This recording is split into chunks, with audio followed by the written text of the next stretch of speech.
Listo, entonces como veo que no se van a conectar los compañeros, vamos a iniciar nomás con las personas que están ya.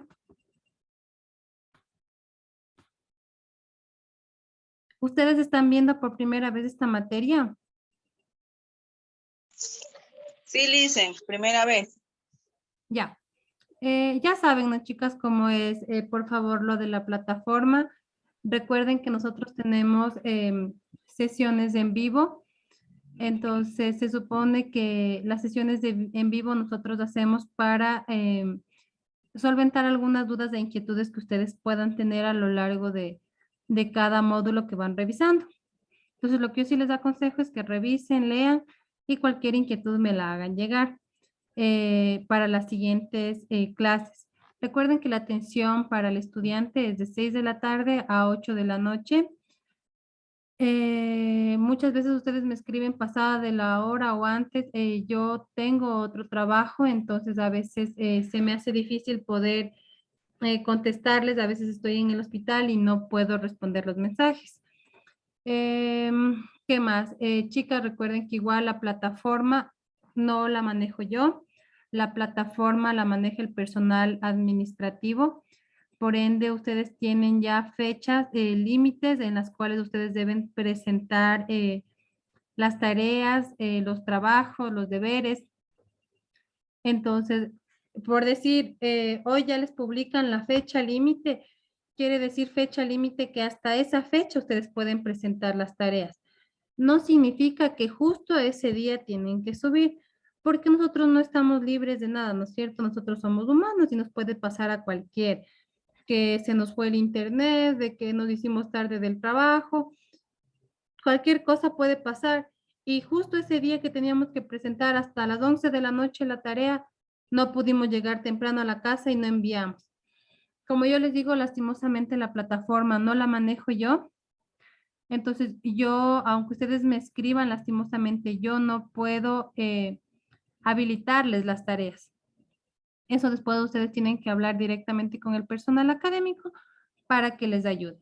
Entonces, sobre todo antes, ahorita justo que estamos iniciando esta materia, era importante aclararles esta partecita para que estén pendientes de las fechas de las entregas de las tareas y que traten más bien de entregar, aunque sea un día antes, para evitar de que por A o B circunstancia ustedes no puedan subir a la fecha y después estén con inconvenientes, ¿ya? Si no tienen más dudas, si no tienen ninguna duda, vamos a iniciar acerca de lo que es la materia de ética y de ontología. ¿Qué les viene a la mente a ustedes ahorita que hablamos de esta materia? ¿Qué creen que vamos a estudiar o qué creen que vamos a ver en esta materia?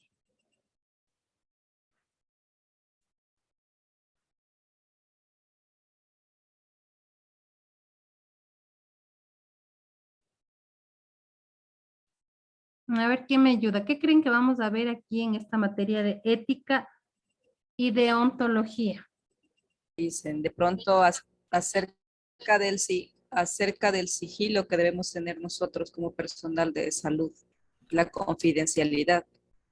Eso, muy bien, ¿no es cierto? ¿Alguien más que desee ayudarle tal vez?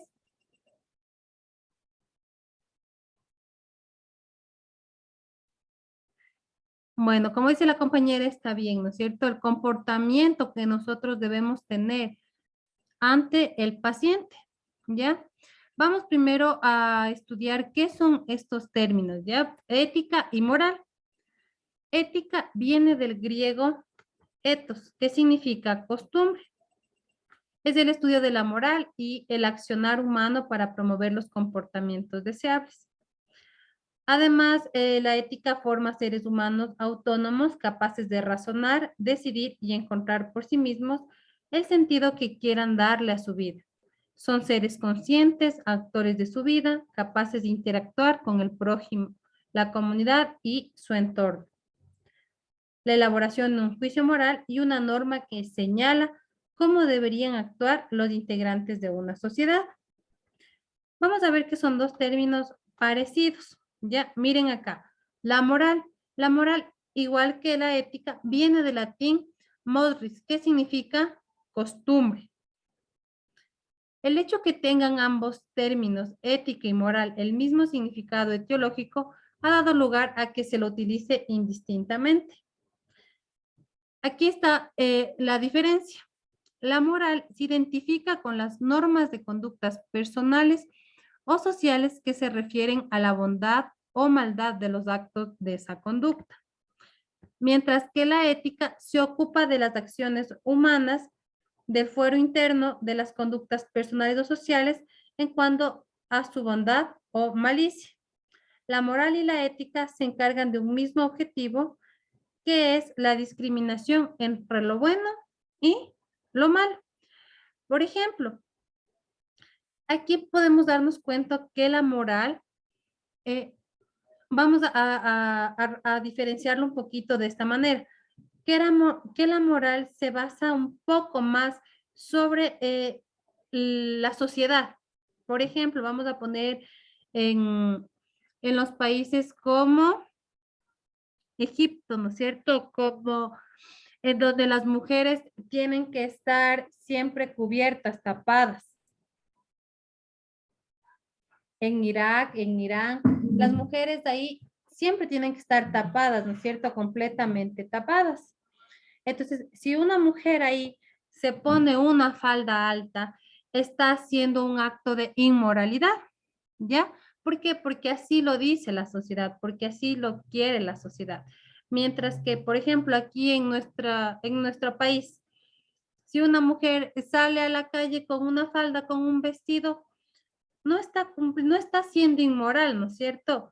No está, ¿por qué? Porque la sociedad no la está catalogando así. Mientras que en diferentes países, como el ejemplo que acabamos de ver, sí lo trata como un acto inmoral. Entonces, muchas veces la moral depende por así decirlo, del qué dirán de la sociedad, del entorno en el que se encuentra la persona, de las reglas de la sociedad en la que está el individuo, ¿ya?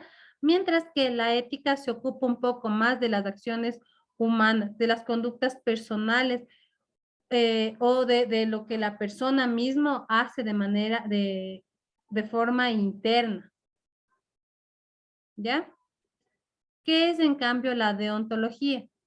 La deontología proviene de las palabras griegas deon o deontos, que significa deber. Es un sistema de autorregulación del que se dota una corporación profesional que por encomienda de la sociedad tiene reconocidas atribuciones propias en un campo determinado. La importancia de la deontología y la aplicación de sus códigos radica en la necesidad de comprender normas éticas generales y entender normativa referente a cada profesión, garantizando que las ejerce con sentido de responsabilidad y enfocándolas hacia la defensa del interés.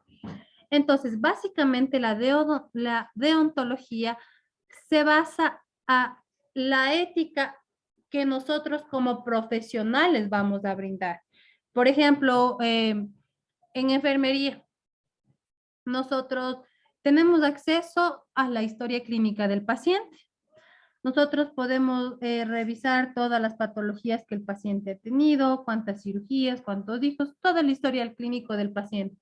Nosotros tenemos acceso, pero nuestra ética dentro de nosotros, dentro de nuestra formación como enfermería, está la confidencialidad, ¿ya?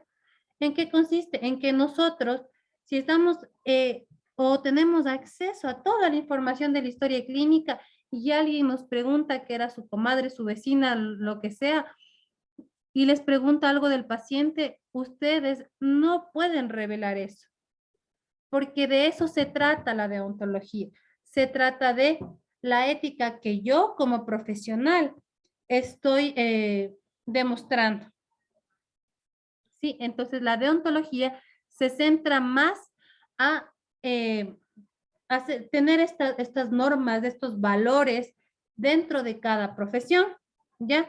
Por ejemplo, un ingeniero en sistemas, que es una persona que tiene acceso a claves, ¿no es cierto?, a contraseñas de un banco, ¿ya? O de alguna empresa muy importante. Esta persona, pues lógicamente no va a revelar a cualquiera esto. porque pueden ser víctimas de robos o pueden pasar muchísimas cosas, ¿no es cierto? De robar información, de robar económicamente. Entonces, también está la ética de este profesional. Entonces, en la formación igual de este profesional está en que no tiene que brindar las contraseñas, en que él se tiene que guardar esa información para él, para brindar la atención que como profesional lo está haciendo, ¿ya? Entonces, la deontología se basa sobre todo en llevar valores, ética, sí, dentro de cada profesión. También tenemos aquí otro término que habla de la conciencia moral. La conciencia moral, en cambio, se refiere a nuestra capacidad para reconocer la diferencia entre lo que está bien y lo que está mal y actuar siempre en conformidad con el bien y de acuerdo a un conjunto de principios y valores que hemos desarrollado como miembros de una determinada comunidad, ya sea como familia, iglesia, pueblo, ¿no es cierto? La actividad humana desde valores morales particulares nos sentimos obligados a actuar conforme a ellos y en efecto así lo hacemos. Todos desarrollamos una conciencia moral, es decir, construimos valores y algún tipo de sensibilidad y capacidad de juicio, deliberación y acción, ¿ya? Entonces, la conciencia moral, podríamos decirle que es el angelito o el demonio que nosotros tenemos, ¿no es cierto? Que nos dice, sí, haz esto o no hagas esto. Es la que nos dice, estás haciendo bien o estás haciendo mal. Entonces, nosotros siempre tenemos que enfocarnos por hacer el bien, ¿sí? Por hacer las cosas correctamente, hacer en bien para nuestro paciente, por y para nuestro paciente. Aquí llegamos un poco a lo que habla del enfoque tradicional. El enfoque tradicional tiene orígenes en la tradición metafísica religiosa del medioevo. Algunos atribuyen a los jesuitas el origen de este pensamiento. Impartida la educación por sacerdotes en sus inicios bajo una idea de formación del carácter del individuo y del moldeamiento por medio de la voluntad, la virtud y el rigor de la disciplina, el ideal del humanismo y la ética. Pues antes, miren aquí, el enfoque tradicional era más visto desde una manera religiosa. Entonces, antes, al inicio de la educación, los sacerdotes eran quienes intervenían muchísimo en la educación. ¿Por qué? Porque se decía que los sacerdotes eran quienes iban a formar al individuo de una manera correcta. Eran los encargados de formar el carácter del individuo. Iban moldeando el carácter del individuo, pero siempre lo ponían bajo un enfoque religioso, ¿ya? En este sentido, el joven era considerado proclive a caer en tentaciones por su debilidad mental y su atracción por el mal. También tenemos aquí los enfoques contemporáneos. Los enfoques contemporáneos, en cambio, brindan una fundamentación del razonamiento por sí mismo, se enfrentan a las críticas de que toda verdad no es más que una interpretación. Una perspectiva puede ser cambiada por otra, una máscara que oculta un apetito de poder, la prerrogativa de un discurso en el que, si se rastrean sus orígenes, nos hallamos con otros discursos de pensamiento. El pensamiento filosófico se ha convertido en pensamiento, en el mejor de los casos, de cómo se piensa. Y como si fuera poco, estas críticas a su vez plantean que también son otra interpretación de cada perspectiva. Entonces aquí básicamente lo que nos dice es que la perspectiva de una persona puede ser diferente a la de otra, ¿no es cierto? Que no necesariamente una persona puede ver lo mismo que la otra, ¿ya? Entonces, por ejemplo, miren aquí esta imagen. El uno asegura que es un 6, el otro asegura que es un 9, ¿ya?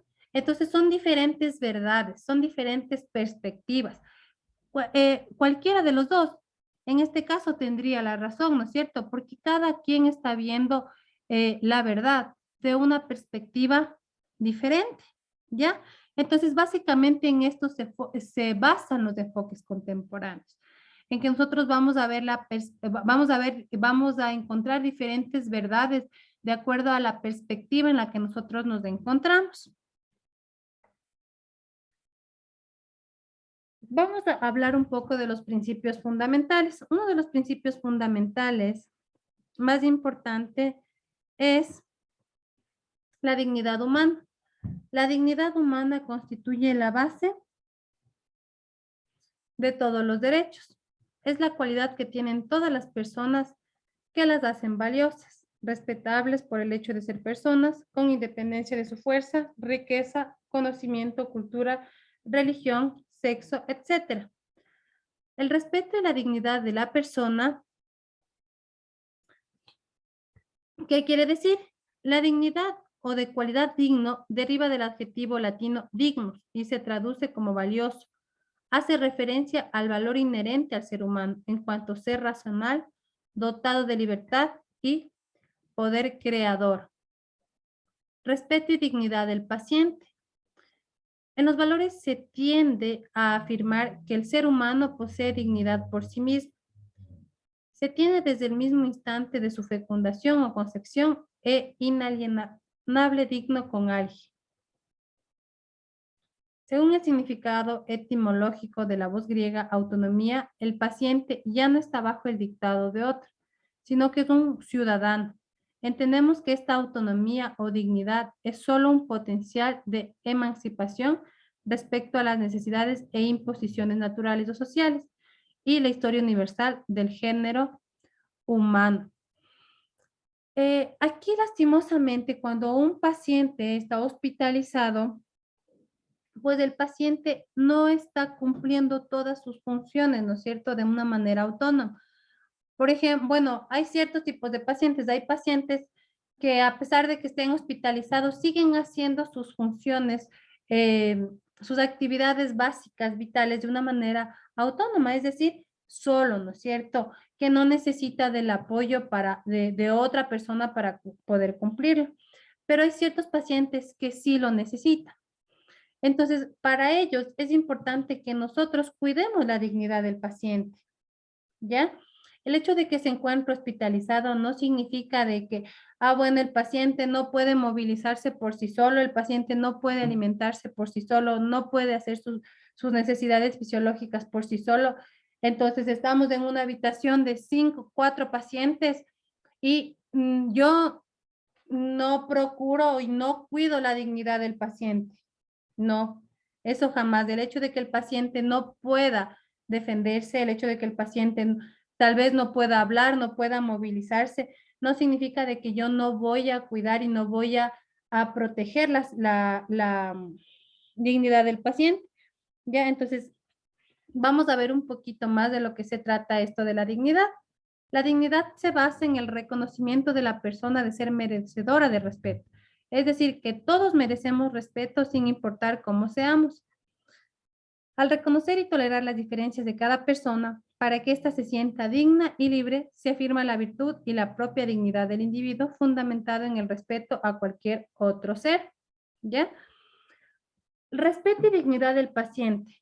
La dignidad es reconocida por los humanos sobre sí mismos como un producto de la racionalidad, la autonomía de la voluntad y el libre albedrío. Aunque los críticos sobre esta forma de asignar la dignidad indican que existen humanos que bajo este criterio no podían tenerla, como son los bebés, los niños y los adultos mayores. Pero nosotros tenemos que asegurarnos de que esto sí tenga. Como yo les decía, por ejemplo, si este paciente no puede valerse por sí mismo, no puede realizar sus necesidades fisiológicas, está en una habitación con 4 pacientes, entonces lo que yo voy a hacer es poner un biombo, poner una cortina y ayudarle al paciente a hacer su necesidad. Si nosotros no podemos, si el paciente no puede movilizarse, entonces le voy a pasar un bidet, un pato de acuerdo al paciente y le voy a ayudar a realizar sus funciones, ¿no es cierto? Pero siempre cuidando la integridad del paciente. También si digamos, si el paciente sí se puede mover con ayuda, entonces si el paciente me pide y me dice, señorita, quiero orinar, quiero ir al baño, necesito ir al baño, no es que si ya, espéreme, tengo que hacer otras cosas. Imagínense si ustedes tienen una necesidad de ir al baño y le dicen, no, espéreme, y regresa después de media hora, de 40 minutos. Ustedes, imaginen, solamente deben aprender a ser empáticos, y debemos aprender a ser empáticos y ponernos en los pies del paciente, ¿no es cierto? Imagínense a ustedes, imagínense que le dan eso a ustedes o a uno de sus familiares, en donde ustedes no puedan levantarse, no puedan valerse por sí mismos, y les digan, sí, ya le ayudo, ya regreso, y regresan después de media hora, de 40 minutos, y ustedes ya estaban con una urgencia de ir al baño, ¿ya? Entonces, esa es la dignidad del paciente, que aunque el paciente no pueda realizar sus funciones, nosotros tenemos que asegurarnos de que el paciente tenga una vida digna, aunque el paciente esté hospitalizado, pueda seguir cumpliendo sus funciones. Asimismo, si el paciente no puede alimentarse por sí solo, entonces yo no voy, pues, si ya me dejaron la comida ahorita a las 12, el almuerzo, no le voy a ir a dar a la 1 de la tarde, porque la comida va a estar fría. Imagínense lo que es comer una comida fría. Un paciente, un adulto mayor, un niño y que le den la comida fría. Solamente ustedes hagan eso un día a ver qué pasa. Entonces, de eso, eso es muy importante que nosotros hagamos conciencia y veamos ahorita que estamos empezando a estudiar esta materia que es de la salud para hacer conciencia y ver la realidad, ¿no es cierto? Lo que realmente puede suceder o suele suceder en las casas hospitalarias. Aquí tenemos el respeto y la dignidad del paciente. La referencia a la dignidad está siempre presente en los instrumentos fundacionales del derecho internacional de los derechos humanos, nacido luego de concluida la Segunda Guerra Mundial. En tal sentido, se destaca ante todo la Declaración Universal de los Derechos Humanos. Invoca en su preámbulo la dignidad intrínseca de todos los miembros de la familia humana para luego afirmar que todos los seres humanos nacen libres e iguales en dignidad y derechos. ¿Ya? Entonces, de la misma manera que nosotros vamos a estar tratando a un niño, a un bebé, vamos a tratar a un adulto joven, a un adulto mayor. Sí, todas las personas, independientemente de su raza, edad, religión, etnia, nosotros vamos a tratarlas de la misma manera, porque todos los seres humanos tenemos derechos, ¿no es cierto? La calidad de los servicios de enfermería se definen como la atención oportuna, personalizada, humanizada, continua y eficiente que brinda el personal de enfermería para lograr la satisfacción del usuario y del prestador del servicio. La ética, esto es decir, la ética aplicada a la enfermería.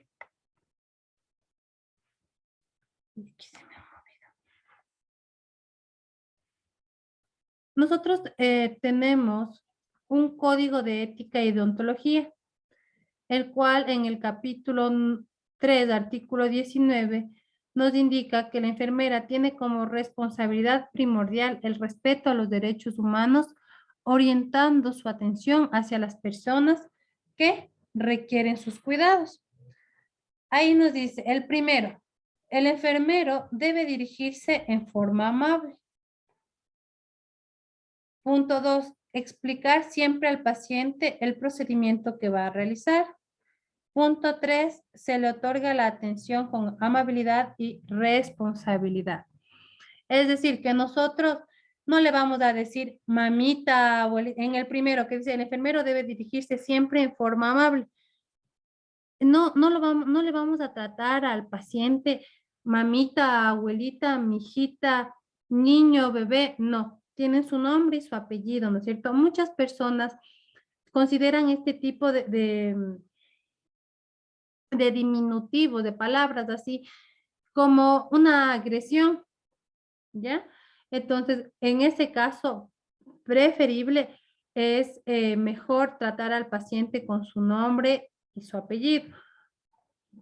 Señora Rosita, señora Anita, ¿cómo está? Señor Rubio, ¿cómo le va? ¿Cómo ha pasado? Sí, siempre nosotros con respeto y dirigiéndonos de forma amable. Asimismo, no les vamos a tratar, siempre nosotros vamos a tratar al paciente con respeto, de usted. Sí, porque hay personas que, digamos, son adultos mayores y nosotros no le vamos a decir, tú muévete, tú no. Siempre vamos a tratarle de usted. Sí, ustedes tienen que tratar al paciente como quisieran que le traten a su abuelito, a su mamá, a su papá. Entonces ustedes no quisieran que le traten tú para arriba, tú para abajo, ¿no es cierto? Entonces siempre con respeto y le digan, siéntese, señor, le voy a dar de comer, ¿ya? Entonces a eso se refiere. El enfermero debe dirigirse siempre en forma amable, siempre saludando al paciente, siempre refiriéndose al paciente con el nombre y el apellido para asegurarnos de que es el paciente correcto, ¿no es cierto? Por lo menos si no me aprendí el nombre, pues en la manillita de sale el nombre del paciente, señora Anita, ¿cómo ha pasado? ¿Cómo está? ¿Ya? En el punto 2 de aquí del código de ética, del trato directo con el usuario, hablamos de explicar al paciente siempre lo que se va a realizar, ¿ya? Hay pacientes o hay abuelitos o hay niños que se van a poner a llorar o no nos van a colaborar en los procedimientos que nosotros les vamos a realizar. Claro que no nos van a colaborar. Si nosotros vamos y le levantamos el brazo, primero le descobijamos al paciente, le levantamos el brazo, no le decimos ni por qué, ni para qué, le pinchamos y ya, nos fuimos. Imagínense que nos hagan eso. No sabemos ni por qué, ni para qué, vinieron, nos pincharon, no nos dijeron nada. Entonces, nosotros tenemos que siempre explicar al paciente el procedimiento que le vamos a realizar. Buenas tardes, señora Anita, ¿cómo está? ¿Cómo ha pasado? ¿Todavía está con el dolor de cabeza o ya le pasó un poquito con la medicación que le di? Ya me pasó. Bueno, entonces, ¿sabe qué? Ahorita es necesario hacerle un examen, le voy a tomar unas muestritas de sangre. Por favor, le voy a pinchar en su bracito. Hasta el paciente les va a colaborar. Sí, el paciente, van a ver ustedes que van a tener una respuesta del paciente, una respuesta positiva. A cuando nosotros vamos sin decirle nada, alzamos las cobijas, jalamos del brazo del paciente y como es abuelito y no hay nadie al lado, entonces pues le tratamos como queremos. Y no, eso no es lo correcto. Nosotros siempre vamos a explicar lo que vamos a realizar, independientemente si nos responde o no nos responde el paciente. Siempre explicarle y decirle, le va a doler un pichacito, un piquetito, le va a molestar. Ya, siempre con educación al hablar con el paciente. Independientemente de la edad, de la raza, de la etnia del paciente, siempre tratarlo de usted. Si es un niño, de usted. Si es un adulto, de usted. Si es un joven, de usted. Sí, con mucha más razón, si es un adulto mayor. En el punto número 3, se le otorga la atención con amabilidad y responsabilidad. Igual, básicamente aquí concluye todo lo que estábamos diciendo, ¿no es cierto? Siempre vamos a atender al paciente de una manera amable y responsable. ¿Cuál es la responsabilidad de enfermería? Los registros de enfermería deben ser claros y entendibles para todos, por lo que se debe tener conciencia de su importancia y de su llenado en forma correcta, ya que esto puede ser sancionado. El Código de Ética y Deontología en el capítulo 3, artículo 28, indica que los registros de enfermería deben ser precisos,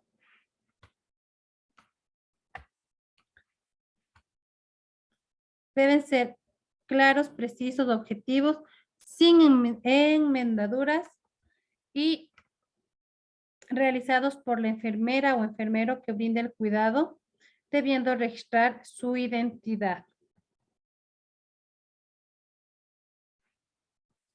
Es decir, que nosotros si escribimos un informe, si escribimos un reporte, siempre tenemos que hacerlo con los 5 sentidos, ¿ya? ¿Por qué? Recuerden ustedes que la historia clínica es un documento legal, ¿ya? Entonces, si por A o B circunstancia hubiese que hacer algún tipo de auditoría, entonces van a acceder o van a ir a la historia clínica. Y en la historia clínica van a encontrar tachones, enmendaduras de lo que escribió el personal de enfermería o cualquier personal de salud. Esto da mucha duda en cuanto a un proceso judicial que estén llevando. Entonces, por ello es importante que cuando nosotros vayamos a escribir en la historia clínica, siempre estemos atentos, conscientes, con nuestros 5 sentidos de lo que estamos haciendo. Recuerden que esto es penado, ¿ya? Vamos a hablar también aquí, dentro de la dignidad y respeto del paciente, hablamos de la identidad del paciente. Como yo les decía, recuerden que todos los pacientes tienen nombre y apellido. Sí, los pacientes mal lo llamamos, ya me incluyo, o mal hacemos el personal de salud muchas veces, no sé, tal vez por la facilidad o por una mala costumbre. Identificamos al paciente como el paciente de la cama 5, el paciente de la cama 6, el paciente de la cama 20, de la 21, ¿ya? Identificamos al paciente como el paciente hipertenso, el paciente diabético, el paciente, y ponemos así, identificamos así a nuestros pacientes. Pero estamos haciendo mal. ¿Qué tal que tengo que administrar una medicación a un paciente y la indicación era para el paciente que estaba en la cama 18 y por, no sé, necesidad del servicio a ese paciente de la 18 le cambiaron a la 8? ¿Qué pasa? Yo voy a administrar de forma incorrecta la medicación. ¿Por qué? Porque yo no me estoy basando en los nombres del paciente, sino en una mala identificación, que es el número de cama. ¿Ya? Uno de los errores más comunes que cometemos del personal de salud. Entonces, para ello es importante, hablando de la dignidad y el respeto del paciente, la identificación del paciente. En la mayoría de casas hospitalarias se cuenta con este sistema, que es el de los brazaletes o manillas de identificación. En la manilla de identificación siempre va a estar los 2 nombres, 2 apellidos del paciente, número de cédula, edad del paciente y servicio, cama y servicio en el que se encuentra hospitalizado el paciente. ¿Ya? La seguridad del paciente va relacionada con su identidad. ¿A qué nos referimos en esto de la seguridad del paciente? En que pueden ocurrir ciertos tipos de errores, de accidentes, de eventos adversos que pueden darse debido a una mala identificación. Entonces, a eso se refiere la seguridad del paciente, en asegurarnos de que el medicamento o la actividad, el procedimiento que yo le voy a realizar al paciente sea el correcto. ¿Por qué? Porque yo estoy revisando la identidad, porque yo tengo la manilla y con la manilla yo le veo. Aparte, si es un paciente consciente, orientado, un paciente que puede hablar, también aparte de la manilla, yo voy a considerar mucho y le voy a preguntar, señor, ¿cuál es su nombre? Y también es una forma de comprobar la identidad del paciente. Yo compruebo la identidad del paciente con la historia clínica, compruebo la identidad del paciente con la manilla y también puedo comprobar la identidad del paciente de forma verbal. Cuando el paciente me dice a mí, sí, mi nombre es María Inés Ruiz, ya, entonces reviso la manilla y me dice lo mismo. Pido el número de cédula, el paciente está consciente y me colabora y me dice el número de cédula. Entonces, he comprobado de forma verbal, de forma en la manilla y también reviso en historia clínica y veo que está correcto. Entonces, yo estoy segura de que ese paciente es el correcto, de que cualquier procedimiento que yo voy a realizar, lo voy a realizar con el paciente correcto. A eso se refiere la seguridad del paciente, en que yo voy a brindar el procedimiento, los cuidados que yo voy a hacer con el paciente y al paciente al que es. La identidad del paciente es muy importante para su seguridad, para verificar que se está atendiendo a la persona correcta, conocer en todo momento la identidad de los pacientes y prevenir posibles problemas, prevenir complicaciones, la asistencia sanitaria derivada de una inadecuada identificación. Es lo que yo les decía, puede ser, ¿no es cierto?, debido a que identificamos mal, la que mal identificamos con números de cama o con diagnósticos del paciente. Paciente correcto con la atención correcta. Factores de riesgo de confusión, error en la identificación del paciente. Puede un factor de riesgo, complejidad de actividades asistenciales, intervención de varios profesionales de la salud, coexisten al mismo tiempo pacientes con nombres y apellidos similares iguales. Esto es muy importante porque siempre guiarnos de la manilla del paciente, porque puede ser que un Juanito Pérez esté en la cama 10 y un Juanito Pérez esté en la cama 12. Entonces, puede ser, pueden haber homónimos, ¿ya? Pero siempre va a haber el número de cédula, va a haber la edad, qué tal que el Juanito Pérez de la 10 tenía 15 años y el Juanito Pérez de la 12 tenía 70 años. Entonces, ahí yo voy identificando, es importantísimo que yo siempre identifique correctamente a mis pacientes.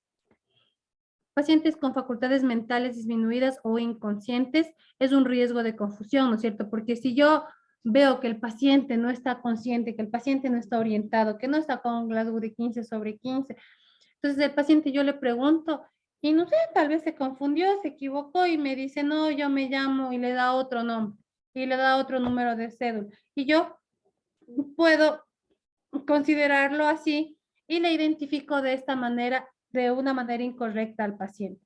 Entonces, un factor de riesgo es preguntar al paciente cuando éste no está dentro de sus facultades mentales al 100%, ¿no es cierto? Entonces, es lo que yo les decía. Si yo voy a guiarme de los datos que me da el paciente, asegurarme siempre que el paciente esté consciente, que esté orientado, que esté con un Glasgow de 15/15, de que el paciente me responda correctamente y diga, ah, ya, bueno, entonces el paciente sí me está diciendo bien. Pero si el paciente no está orientado, preferible voy, leo, compruebo con historia clínica y compruebo con la brazalete del paciente. ¿Ya? También un factor de riesgo de confusión son enfermos con barreras idiomáticas, enfermos con problemas de audición, con barreras idiomáticas, un paciente de China, y yo no entiendo nada y ni inglés, ni el paciente tampoco, y no nos podemos entender, ¿no es cierto? Entonces, ese también va a ser un factor de riesgo de confusión, que el paciente no me entiende, ni yo le entiendo al paciente. Entonces, en ese caso tenemos que optar por identificar al paciente mediante la historia clínica y la manilla, ya no de forma verbal. También con pacientes con problemas de audición también va a ser difícil, ¿no es cierto? Porque por más de que le hablemos del paciente no nos va a poder responder. Aquí tenemos otros factores de riesgo, enfermos que por su edad es difícil la identificación verbal, pacientes pediátricos, procesos de captura de datos incompletos, es decir, que a veces en la manilla, porque tal vez imprimieron antes, yo qué sé, no están completos los datos, no está clara la impresión, no se ve bien los números, las letras. Entonces es un factor de riesgo para una confusión o error en la identificación del paciente, ¿no es cierto? ¿Qué acciones nosotros debemos tomar en la seguridad del paciente? La identificación verbal más la pulsera son los instrumentos obligatorios para la identificación que deben utilizarse en el hospital. Recuerden que la identificación verbal vamos a utilizarlo siempre y cuando sea posible, ¿ya? Si el paciente es pediátrico, lógicamente no van a poder identificarlo de manera verbal, pero sí con el brazalete. Acciones seguras, detección de factores, identificación al ingreso y al consultar, identificar antes de la administración de fármacos, identificar al paciente el brazalete antes de una cirugía, antes de trasladarle a realizar cualquier procedimiento, antes de tomarle una muestra, antes de transfundir un paquete globular, siempre vamos a asegurarnos de que es el paciente correcto. Algunas barreras para la identificación del paciente puede ser la percepción por parte de los prestadores de atención de que la relación con el paciente no se vea comprometida por la reiterada verificación de la identidad de estos. Hay muchos pacientes que se molestan, ¿no? Entonces, digamos, nosotros trabajamos en un servicio, en un hospital de especialidad, donde hay, no sé, tal vez por piso 40 pacientes y a cada personal de enfermería nos toca 15, 20 pacientes. Entonces es muy difícil en 12 horas, 6 horas, aprendernos el nombre de todos, ¿no es cierto? Entonces, para realizar ciertos procedimientos, vamos a tener que estar a cada rato revisando la identificación del paciente. Entonces hay ciertos pacientes que se molestan, que se enojan, pero de todas maneras es lo correcto que nosotros tenemos que hacer, identificar siempre de cualquier procedimiento que vayamos a hacer, identificar al paciente. También una de las barreras potenciales para la identificación del paciente es lo que yo les decía, el aumento de la carga laboral del personal y del tiempo que pasan alejados de la atención del paciente, porque muchas veces, bueno, sobre todo aquí en nuestro país, la mayoría de centros hospitalarios se centran muchísimo en lo que son sistemas, ¿ya? En lo que es registro de signos, registro de informes, ya todo lo que es el manejo de sistemas. Entonces, lastimosamente, eso nos quita muchísimo tiempo y nos impide estar o compartir más tiempo con el paciente. Otra barrera potencial pueden ser errores tipográficos y de ingreso al registrar a los pacientes, ¿ya? Entonces, siempre cuando nosotros tengamos un paciente que recién haya ingresado a nuestro servicio, importantísimo que nosotros revisemos que esté la pulsera completamente identificado, que estén los dos nombres, los dos apellidos, la edad, número de cédula, servicio, número de CAM. Con eso aseguramos que desde el primer momento que el paciente llegó a nuestro servicio, esté identificado de una manera correcta. Hasta aquí, chicas, ¿tienen alguna duda o alguna inquietud o ya se me durmieron? No, Lisen, sí está entendible, está claro. Sí está claro, Liz. Ya, recuerden que esta materia es básicamente cómo nosotros, cómo debemos actuar con los pacientes, más yéndonos a la parte como persona, como profesional, ¿no es cierto? Siempre actuando de una manera empática, siempre poniéndonos al lado del paciente, ¿ya? Como quisiera que como quisiera que le traten a mi papá, a mi mamá, a mi hijo, a mi hermano, a mi esposo, ¿ya? Entonces, esto básicamente es lo que ustedes tienen que pensar, lo que ustedes tienen que hacer. Aquí hablamos un poco de ética en enfermería. La ética son reglas o principios que gobiernan la conducta correcta, ¿no es cierto? Es decir, hacer las cosas de una manera correcta. Es la ciencia o estudio de los valores o los principios morales.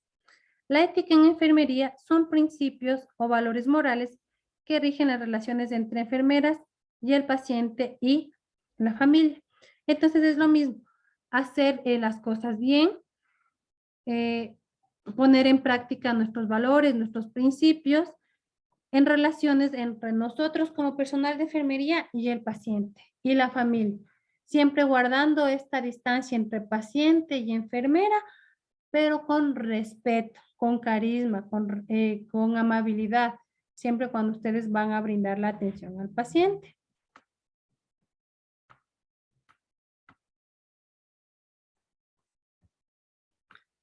Defensa. Para descubrir la naturaleza de la relación enfermera-paciente, vamos a ver un modelo de protección de los derechos de los pacientes, dentro del cual se ve la enfermera como defensora de estos derechos dentro del sistema de salud.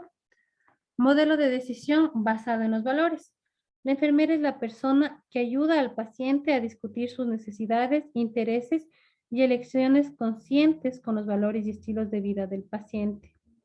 El modelo de respeto a persona.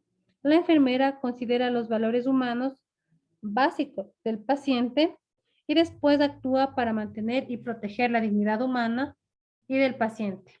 De este modo, la ética y moral influyen en procesos creados para controlar, manejar, planificar, diagnosticar, organizar principios de autoridad y responsabilidad para comprender la autonomía del paciente que se encuentra a su cargo.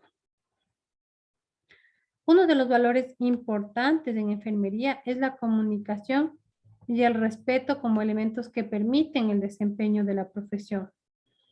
Asimismo, se hace énfasis en el rol del profesional de enfermería en la utilización y desempeño dentro del ámbito de su profesión, tomando en cuenta los valores y principios éticos y bioéticos para prestar un mejor servicio al usuario. Es lo que decíamos, ¿no es cierto? Que nosotros siempre, independientemente de la edad que tenga el paciente, tratar de comunicarnos, tratar de explicarle. Solamente el hecho que nosotros vayamos, señora Rosita, ¿cómo está? Buenos días. Le vamos a dar esa confianza al paciente. Le vamos a dar esa confianza y libertad. Y que nos diga, bien, gracias, porque si solamente vamos, tomamos los signos vitales, la temperatura, ya que se vaciamos una sonda, vamos solamente de una manera mecánica, sin ni siquiera saludar. El paciente va a estar mal genio, el paciente no nos va a responder, no nos va a decir nada. Pero si nosotros vamos, hablamos con el paciente, estamos nosotros incentivando a que el paciente tenga confianza en nosotros, a que el paciente pueda comunicarse con nosotros, a que si por ahí le duele algo, si digamos en una necesidad básica, fisiológica, el paciente no ha hecho la deposición 3 días, pero todo el personal, nadie le preguntó cómo está, cómo se siente, qué pasó. Imagínense en el paciente con un abdomen globoso, está constipado porque el paciente no puede ir al baño, pero no tiene la confianza suficiente con el personal de salud para poder decirle, ¿sabe qué, señorita? No hago el baño ya 3, 4 días, ¿ya? Entonces, para eso es importante que nosotros tengamos una buena comunicación con el paciente, de que nosotros hagamos que haya una buena comunicación, porque todo, imagínense lo que es estar hospitalizado, el estrés de estar hospitalizado. Entonces, yo, si estoy hospitalizada, lógicamente voy a estar mal genia, aburrido y todo, ¿no es cierto? Pero si viene alguien amable, me saluda, me pregunta cómo estoy, cómo me va, cómo estoy pasando, si es que me duele algo, entonces voy a tener un poco más de confianza con esta persona y le voy a decir lo que me está pasando a mí, ¿ya? Entonces, eso ayuda a identificar tempranamente posibles complicaciones con el paciente, ¿ya? Por eso es importante que el profesional de enfermería conozca los fundamentos de su profesión y los aplique en su actividad diaria para así lograr cumplir con su liderazgo como profesional y estar en concordancia con sus compañeros de trabajo, ya que ellos dependen del profesionalismo. Las obligaciones fundamentales de la ética. El profesional debe comprometerse a llevar una conducta éticamente positiva, a encaminar su vida conforme a las costumbres sociales y normas jurídicas vigentes, a concretarlos mediante su observancia. En resumen, será una conducta acorde a la ética, aquella conducta virtuosa. La virtud es la disposición constante del alma a conducirse de acuerdo al bien y a evitar rigurosamente el mal. Las virtudes que hacen ética una conducta y que son además indispensables en un Estado democrático, por lo tanto, tienen obligaciones. Vamos a ver las 9 obligaciones. Austeridad consiste en llevar una vida modesta, con humildad, de probada honradez. Esto no significa que nuestro trabajo no tenga valor, sino que es muy valioso y que debe ser bien remunerado, ¿ya? Esto de austeridad igual de honradez. Recuerden el paciente, en el hospital está prohibido, ¿no? Que ingresen objetos de valor y eso, sino que una vez de que ya les hospitalizan, les entregan a los familiares. Pero por ciertas circunstancias, puede ser que el paciente tiene consigo, no sé, tal vez dinero, celular o algo. Nosotros como personal de salud no podemos hacer que, uy, desapareció. El hecho de que el paciente se encuentre hospitalizado no significa de que nosotros podemos coger cosas que no son nuestras, ¿no es cierto? Si jamás en la vida, ni en la vida diaria de vivir al día a día, no se debe hacer eso, mucho menos cuando estamos en un ambiente hospitalario. Por eso nos dice probar honradez, ¿sí? Entonces, ni siquiera con algo que es del hospital. Digo, no, no, me voy a llevar, mi vecina va a venir en la noche a que le ponga una inyección, le voy a cobrar por ponerle, pero me voy a llevar una jeringa del hospital, unas 2 jeringas, unas agujas. No, ¿por qué? Porque estamos nosotros y aunque no lo veamos de esa manera, el hecho de coger algo que no es nuestro ya es robarnos, ¿cierto? Y estamos dejando de ser unas personas honradas. Entonces, en esto también depende. A esto también se enfoca esto, a que nosotros debemos respetar las cosas ajenas. Si son del paciente, respetarlas. Si el paciente bajó a una cirugía, ni modo, y no sé, se complicó y ya se fue a otro piso. Pues de eso pondré en una fundita, rotularé y le bajaré al piso donde está para entregar al familiar. ¿Ya? ¿Por qué? Porque eso está dentro de mí, porque está dentro de mis valores, de mis costumbres, de cómo a mí me formaron. El hecho, no es que el hecho de que eso ya está ahí, el paciente ya se puso inconsciente, ya ni se ha de acordar, ni nada, no. Sí, siempre haciendo las cosas correctamente. También tenemos otra virtud ética que habla de la veracidad, virtud que nos conduce siempre a manifestar lo que creemos o pensamos. La lealtad nos obliga a ser fieles y rigurosos en el cumplimiento de compromisos y obligaciones. Tolerancia, respeto y consideración de las opiniones ajenas no es aprobar el error, sino simplemente la capacidad de convivir. ¿Ya? Entonces, si tal vez hay alguna opinión que no nos parece, lastimosamente nos toca escuchar, tolerarnos, ¿cierto? Una virtud tiene que ser la tolerancia. ¿Por qué? Porque si no estamos de acuerdo con lo que tal persona dijo, nosotros vamos y le reclamamos y todo eso se va a hacer un completo despelote y todo con todos contra todos, ¿no es cierto? Y van a ver ahí, va a haber un mal ambiente laboral, porque lógicamente yo estoy enojada con tal persona porque hizo este tipo de comentarios, ¿ya? Entonces, para ese caso es preferible la tolerancia, simplemente escuchar y nada más. También otra virtud, espíritu de trabajo, inclinación a realizar con entusiasmo y eficacia las labores que se emprenden. Perseverancia, firmeza en los propósitos en la persecución de algo que se ha comenzado. Caridad o fraternidad consiste en considerar a nuestros semejantes como hermanos. Es el amor al otro que se manifiesta mediante acciones de benevolencia y beneficencia. Patriotismo, vínculo espiritual que nos une a la patria incondicionalmente, se manifiesta sirviendo con amor y abnegación, alentando los ideales de la nación, armando su tradición y respetando los símbolos. Abnegación es el sentimiento que nos mueve a dejar de lado nuestros propios intereses, ¿no es cierto? Luego tenemos las normas generales. Las raíces de la moral de las enfermeras han sido ligadas por la sociedad. Dichas normas se relacionan con la profesión, la vocación, disciplina, atención al usuario para proteger la individualidad. Recuerden, nosotros nunca podemos tratar a un paciente de forma colectiva.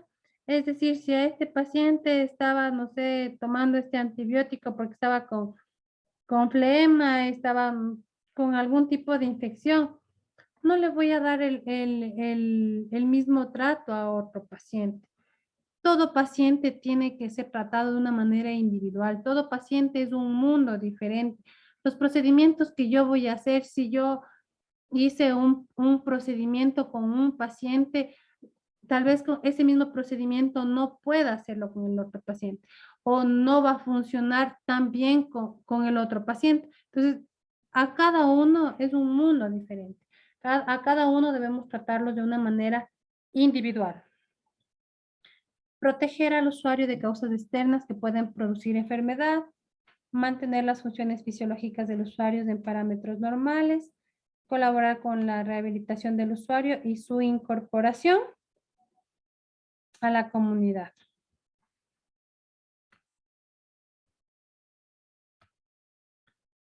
La vocación, la enfermera debe tener capacidad de servicio en la atención de los individuos que necesitan cuidados La enfermera debe cumplir y hacer cumplir las normas establecidas por la profesión en el ejercicio profesional, es decir, debe tener disciplina. En la atención al usuario, siempre tiene que proteger la individualidad de los usuarios. Debe tratar a la persona de una manera culta, tiene que tratar siempre con respeto, ¿no es cierto? También en los cuidados de enfermería es importante que el personal de enfermería deba evitar la iatrogenia por ignorancia, omisión, descuido o negligencia.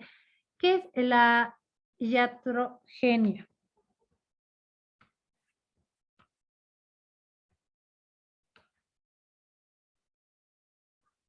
¿Qué es la iatrogenia? A ver, ¿quién me ha escuchado? ¿Qué es la iatrogenia?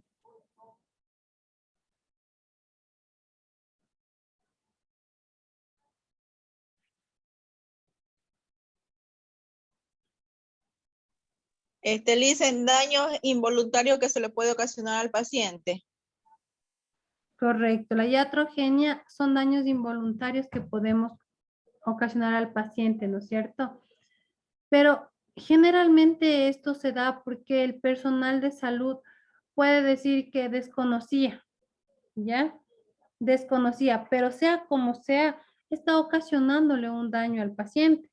Por ello, cuando yo no estoy segura de realizar cierto procedimiento, más vale que yo quede de ignorante a que yo cause un daño al paciente, ¿no es cierto? Más vale de que es ignorante, que yo desconozco de esa situación. Entonces, más vale que digan, ve, esta persona no ha sabido, no sabe cómo realizar este procedimiento. Es preferible, ¿no es cierto? Que yo escuche tal vez los comentarios, porque eso vamos a escuchar a lo largo de nuestra carrera, ¿no es cierto?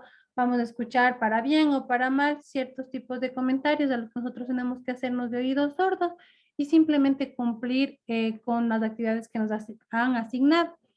Pero para ello es importante que nosotros evitemos hacer ciertos procedimientos que no estamos seguros de hacerlo, que no conocemos, para evitar lo que es la iatrogenicidad, ¿ya? Porque podemos ocasionar daños que son irreversibles para el paciente, ¿ya? Entonces, esto en cuanto a la primera parte que estamos hablando de la ética, de la deontología, de que estamos hablando de la atención directa al usuario y cómo nosotros debemos eh, comportarnos ante el paciente, cómo nosotros debemos demostrar nuestras actitudes, nuestros valores ante el paciente. No sé si tienen alguna duda, alguna inquietud de esta clase.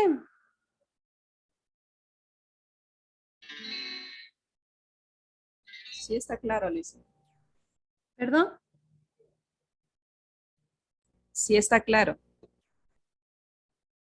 Listo. Si no tienen ninguna duda, chicas, podemos dar por terminada la clase del día de hoy y pueden retirarse nomás. Muchísimas gracias y nos vemos en la siguiente clase. Mañana sería, Lisa, y no parece que revisamos, pero fue de un rato a otro que nos pusieron la materia. Sí, permítanme, yo hablo con la persona que les pone los horarios, porque sí nos pusieron de un rato al otro la materia y tenemos muy seguidas las clases, entonces quiero confirmar porque como ustedes saben, yo trabajo en el hospital y yo tengo turnos rotativos, entonces algunos días me coinciden las fechas, entonces déjenme hablar con la persona que se encarga de los horarios y por favor estén pendiente a la plataforma Y porque sería quiero el ver. mismo horario de hoy, porque ya para mañana aparentemente dice 8 de la noche, sería mañana y de ahí es 27, 28 y 29, me parece. Ajá, pero si es que no nos cambian de fecha el día de mañana, yo les voy a pedir que por favor se conecten a las 9 de la noche porque yo mañana trabajo. Yo Ah, ya. trabajo de hasta las 8 de la noche. Ya, Entonces así yo como no hoy. puedo estar en la casa antes de las 8. Yo recién del hospital salgo a las 8, yo trabajo aquí en Quito y me demoro en llegar a la casa. Al menos ahorita Claro, por y esto. las actividades también le dicen, no han subido. Ya digo, fue de un rato a otro. Pensábamos, de hecho, que nos iban a dejar descansar y iniciábamos en enero. Déjenme, sí, yo también quiero coordinar esto porque también para mí, así como para ustedes, Ujú. fue rápida la materia, ¿no? Sí, Pero sí, de ya digo, todas hoy día maneras, apareció a déjenme, las 6 de la tarde, apareció todo y ahí, porque estábamos pendientes y ahí mandaron un correo de ahí, ni sabíamos. sí, Mm, mm. pero de todas